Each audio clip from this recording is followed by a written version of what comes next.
시험이 당장 코앞인데 공부해 놓은 게 하나도 없다고요?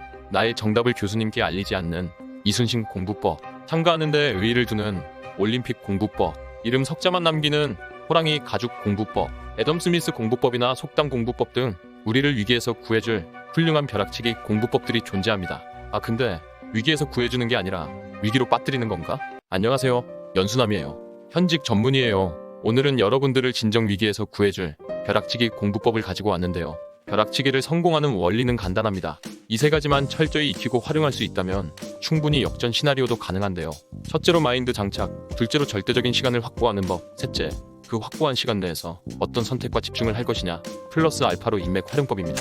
마인드 장착부터 바로 들어가 보도록 하죠.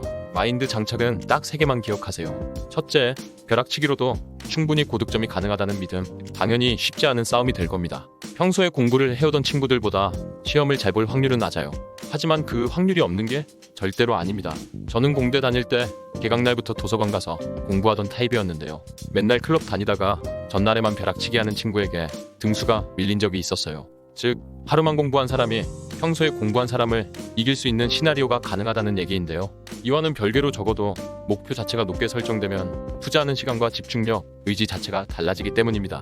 그럼 이런 역전 시나리오가 어떻게 나오는지 계속 살펴봅시다. 둘째, 바로 직전에 본 건 기억에 잘 남을 수밖에 없다는 믿음. 평소에 공부를 많이 해둔 경우 시험 전날에 좀 널널하게 공부하려는 경향이 있고 잠도 충분히 자려고 합니다. 반면 평소에 공부를 하지 않았던 경우라면 위기의식에 남다른 집중력과 각성도로 필요한 것만 딱딱 외워 높은 적중률로 비슷한 퍼포먼스를 내는 게 가능할 수도 있습니다. 이게 가능한 이유는 수능이나 고시 같은 시험이 아닌 중고등학교 내신 대학교 시험 같은 경우는 암기가 베이스인 경우가 많기 때문입니다. 실제로 제가 그 친구에게 등수가 밀렸던 과목의 경우 저는 평소에 충분히 공부를 해두었기 때문에 일찍 자러 갔는데 그 친구는 위기의식에 밤을 새고 모든 연습 문제만 완벽하게 암기하고 시험장에 왔다고 하더라고요. 근데 시험 문제가 대부분 연습 문제를 응용한 정도에서 시험이 나왔고 그 결과 저는 몇 문제를 실수해버리면서 그 친구에게 등수가 밀려버렸습니다. 현타를 시게 맞고 아직도 그 과목 이름이 기억이 나는데 경제성공학이라는 과목이었습니다. 하지만 다행히 A뿔 맞을 정도의 등수는 사수했고 벼락치기를 제대로 연구해야겠다고 인식한 계기가 되었습니다. 셋째, 내가 지금 본 건 시험에 나온다라는 생각하면서 공부하기. 전날 보는 범위에 있어서 지금 내가 읽고 있는 것은 시험에 나온다. 이 문장이 시험에 나온다면 어떻게 나올까? 를 항상 인식하면서 공부를 하는 겁니다. 그런 마인드 자체가 그 내용을 이해하고 암기하는 데 도움을 줄 뿐만 아니라 집중력과 각성 상태를 계속 유지하는 데 도움을 주기 때문입니다. 그럼 절대적인 시간을 확보하는 법으로 넘어갑시다. 절대적인 시간을 확보하는 것은 크게 두 가지로 나눌 수 있는데요. 하나는 절대적인 공부 시간 자체를 늘리는 것, 다른 하나는 그 시간 자체에서 온전히 집중할 수 있는 시간을 늘리는 겁니다. 후자부터 말씀드리면 자기가 지금 시간으로부터 시험 시작까지 몇 시간이 남았는지 살펴보고 몇 단원을 공부해야 되는지 계산해봅니다. 가령 12시간이 남았는데 두 과목, 각 6단원씩 봐야 한다. 그럼 1시간에 한 단원이죠. 이 1시간 안에 한 단원을 무조건 끝내야 된다는 생각으로 공부를 하면 높은 집중 상태를 유지하면서 공부하는 게 가능해집니다. 또한 시험 직전이 가장 중요한데 이때 봐야 할 것은 타이밍 공부법에서 설명해놨으니 영상 끝나고 참고해보시고요. 제발 시험 하나 끝나고 밥집 친구들이랑 맞춰보지 말고 다음 과목 시험 볼 거 바로 공부 들어갑시다. 절대적인 공부 시간 확보로 넘어가면 바로 전 영상에서 말씀드렸던 최상의 수면 관리법은 잠시 내려놓아주세요. 최상의 컨디션이지만 시험 범위 전체를 못 보고 들어간 경우와 밤을 새서 약간 몽롱하지만 시험 범위 전체를 보고 들어간 경우 누가 시험을 더 잘 볼까요? 당연히 후자겠죠. 물론 단기 시험에 한정해서 말씀드리는 겁니다. 절대적인 공부 시간 확보의 핵심은 자는 시간까지를 공부 시간으로 확보하는 것, 즉 필요에 따라 밤까지도 새는 것을 말합니다. 밤을 샌다고는 표현했지만 실질적으로는 시험 범위를 다 보지 못했던 저는 최소 2시간 정도는 자는 것을 원칙으로 했습니다.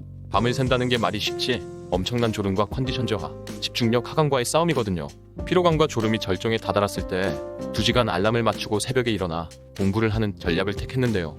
여기에는 몸의 컨디션과 집중력을 회복시키기 위한 측면도 있지만 저번 수면관리 편에서 말씀드린 전날 학습한 내용을 장기 기억으로 넘기는 수면 구간인 널렘 수면 3단계 그리고 렘 수면을 적어도 한 번은 거치게 하는 측면도 있습니다. 수면의 한 사이클이 90분에서 120분이니 일리가 있죠. 이 한 사이클이 얼마나 많은 기억력 회복을 가져다 주는지를 정량적으로 측정한 건 아니지만 적어도 저한테 있어서는 전날 본 걸 더 기억 잘 나게 하는 효과, 최악의 컨디션으로 밤을 새는 것보단 약간의 수면으로 컨디션 회복 후 남은 시험 범위를 보는 게 훨씬 좋은 효율이 나왔다는 걸 말씀드리는 겁니다. 하지만 2시간 자기 전까지 버티는 것도 만만치 않은데요. 이럴 때는 카페인의 힘을 빌리는 게 효과적입니다. 저는 오전에 커피 한 잔만 마셔도 밤에 잠을 잘 못 잘 정도로 카페인에 민감한 사람인데요. 그래서 평소에 오전에 샷 하나를 뺀 아이스 아메리카노만 먹습니다. 하지만 시험 전날에는 오전에 커피 한 잔, 시험 끝나고 오후에 커피 한 잔, 저녁에 커피 한 잔을 더 먹는 전략을 택했습니다. 특히 저녁에는 졸리기 전에 커피 한 잔을 먹어야 그나마 효과를 발휘했고, 졸리기 시작했을 때 마시면 이미 늦어서 새벽에 쏟아지는 졸음을 막기 쉽지 않더군요. 그만큼 시험 전날의 공부는 카페인 민감도를 뛰어넘을 만큼 많은 에너지와 피로감을 유발합니다. 여러분들도 24시간 가까이를 최대한 맑은 정신을 유지할 수 있는 카페인의 농도와 횟수, 타이밍을 미리 찾아 놓으시길 바랍니다. 시험 후반부로 갈수록 카페인만으로 잠을 쫓는 게 힘들면 자기 전 하는 양치, 세수를 일부러 하지 않고 킵해 두었다가 위기 순간마다 하나씩 해주는 식으로 했는데 나름 효과가 좋습니다. 졸릴 때마다 서서 공부하는 것도 효과적이고요. 그리고 낮에는 너무 졸리면 책상에 엎드려서 잠깐 자는 건 허용했지만 저녁 이후에는 엎드려 자면 하염없이 자는 저를 발견했기에 저녁 식사 전에는 이를 허용하고 그 이후는 허용하지 않는 기준을 만들었는데요. 본인이 어떤 수면과 휴식을 취했을 때 그 관성이 이어지는지를 잘 관찰하고 이를 사전에 차단하는 기준을 반드시 세워두시길 바랍니다. 단기 시험은 보통 중간, 기말고사처럼 며칠에 걸쳐서 존재하기 때문에 하루의 루틴과 일주일의 루틴을 조화롭게 짜는 게 중요한데요. 공대 다닐 때는 평소에 공부를 거의 끝내놓았기 때문에 밤을 샌 적이 거의 없지만 대학원 본과 생활 중에는 시험 기간 내내 밤을 새가며 공부했기에 루틴을 정교하게 짜는 게 중요했습니다. 일단 오전 중에 시험이 끝나면 점심을 먹고 침대에서 한두 시간 정도 자고 일어나서 커피를 마시며 다음날 시험 공부를 시작합니다. 새벽에 잠들기 직전까지 공부를 이어가고 2시간 정도 자고 다시 공부하다 시험에 들어가는 루틴을 반복했는데요. 여러분들도 하루의 루틴이 시험 기간 내내 부드럽게 이어질 수 있도록 짜는 훈련을 해주세요. 가장 중요한 파트, 선택과 집중으로 넘어갑시다. 선택과 집중은 크게 두 파트, 어떤 과목을 볼 것인가, 그리고 그 과목 내에서 어떤 걸 중점적으로 볼 것인가로 나눌 수 있는데요. 어떤 과목을 볼 것이냐는 본인이 목표한 대학, 대학원 또는 기업에서 성적 산정을 어떤 식으로 하는지에 따라 정하시길 바랍니다. 가령 주요 과목 위주의 내신과 학점만을 본다. 그러면 국영수사과 또는 전공 과목에 우선순위를 두어서 공부해야 하고 목표한 곳이 전체 과목의 내신과 학점을 본다. 그렇다면 적은 시간에 큰 가성비를 낼 수 있는 암기 과목 또는 교양 과목을 우선적으로 공부하는 것이죠. 그럼 한 과목 내에서 어떤 걸 중점적으로 봐야 할까요? 정답은 문제에서 이론으로 거꾸로 가는 건데요. 그 중에서도 가장 중요한 건 기출입니다. 대학생은 선배나 커뮤니티 사이트에서 최대한 구할 만큼 구해보고 고등학생은 내신 기출 사이트를 활용하세요. 요령은 이론 보지 말고 최대한 빨리 기출을 무지성으로 풀고 맞은 문제든 틀린 문제든 이제 해답과 이론서를 옆에 펴고 기출에 해당하는 부분을 이론서에 표시해가며 공부를 해나가는 겁니다. 여기서 이론서란 교과서 또는 수업 프린트 자료를 말합니다. 외울 수 있는 건 바로바로 외워가며 해주세요. 여기까지가 1단계예요. 2단계는 기출문제 외 학교에서 쓰는 문제집 또는 유명한 문제집으로 같은 방식으로 표시해가며 공부해줍니다. 여기까지 오면 시험에 나올 만한 중요 개념과 중요도가 떨어지는 개념이 구분이 되는데요. 3단계는 이제 표시가 되어 있는 이론서를 처음부터 빠르게 읽어 나가주는 겁니다. 이미 중요한 개념이 표시가 되어 있고 시험에 어떤 식으로 나오는지 안 상태에서 읽어 나간다는 점, 읽어 나갈 때 중요 개념과 중요하지 않은 내용이 번갈아 나오는 것이 일종의 요철처럼 작용을 해서 머릿속에 착착 달라붙는 경험을 하실 겁니다. 무지성으로 이론서 펴고 처음부터 읽어 나가는 거랑은 속도와 이해, 암기 정도에 있어 차원이 다릅니다. 솔직히 2단계까지 왔으면 웬만큼 평소에 공부한 친구들도 이길 수 있는데요. 이쯤 되면 승리의 미소를 살짝 지으셔도 됩니다. 포인트는 살짝이에요. 너무 활짝 웃으면 공부도 안 한 애가 시험 전날 실성했다고 주위에서 오해합니다. 마지막 보너스, 인맥 활용편. 인맥은 크게 선생님과 친구 두 부류로 나눌 수 있는데요. 선생님은 사실 누구에게나 열려있기에 인맥이라고 하기엔 좀 무리가 있지만 이를 어떻게 활용하냐에 따라 황금 인맥이 될 수도 있고 그저 그런 인맥이 될 수도 있습니다.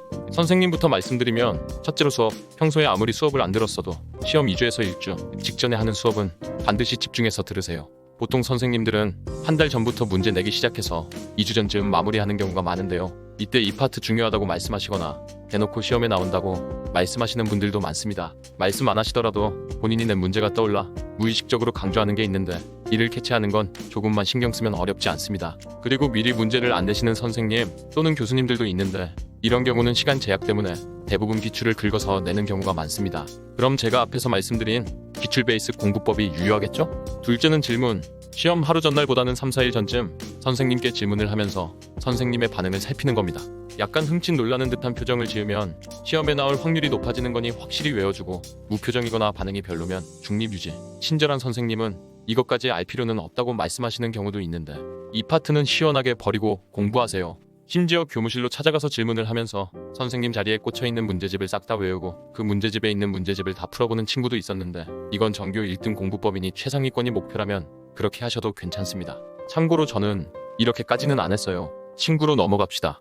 당연히 공부 잘하는 친구 평소에 잘 사귀어 두는 거 굉장히 중요합니다. 크게 세 가지 측면에서 도움을 받을 수 있는데, 첫째는 필기. 당연히 공부를 잘하는 친구의 필기여야 하고요. 다만 등수가 1, 2등 정도 차이의 친구 둘이 있다면 둘 중에 더 깔끔하고 알아보기 쉽게 필기하는 친구 걸로 빌리도록 합시다. 둘째, 공부 방법론 묻기. 시험이 얼마 안 남은 시기에 보통 공부 잘하는 친구들은 미리 공부를 한 상태이므로 해당 과목의 문제 풀이, 프린트물, 교과서 중 어떤 부분에 비중을 둬서 공부를 하는 게 최적의 방법인지 이미 알고 있을 확률이 크므로 그 노하우를 물어보는 겁니다. 셋째, 공부 내용 자체를 묻기. 절대적인 수석 1등인 친구들은 전날 이미 완벽하게 공부를 끝내놨을 확률이 높습니다. 이런 친구들과 충분히 라포가 형성되어 있다면 한두 시간 정도 전체적인 맥 잡는 것과 중요한 이론 위주로 설명 듣는 게 가능해집니다. 저도 공대 다닐 때 수학시험 전날만 되면 친구들, 형 누나, 동생들이 몰려와서 공식 유도 및 전체적인 이론 설명을 해달라고 했는데 제가 아는 한은 다 설명해 줬었습니다. 물론 제가 도움을 받은 적도 있고요. 이렇듯 친구도 훌륭한 성적 향상, 도우미가 될 수 있습니다. 물론 가장 좋은 건 평소에 공부를 많이 해두고 거기에 벼락치기까지 더 해주는 거겠죠. 그리고 시험 전날 최대의 효율을 내기 위해선 강력한 암기 기술을 여러 개 갖고 있는 게 유리할 텐데요. 다음 시간엔 오랜만에 암기력을 한층 더 강화시켜줄 암기법 무기창고 하나 더 채우러 돌아오겠습니다. 계속 강력해지길 원한다면 구독, 좋아요, 알림 전체 설정해주세요. 감사합니다. 당당당.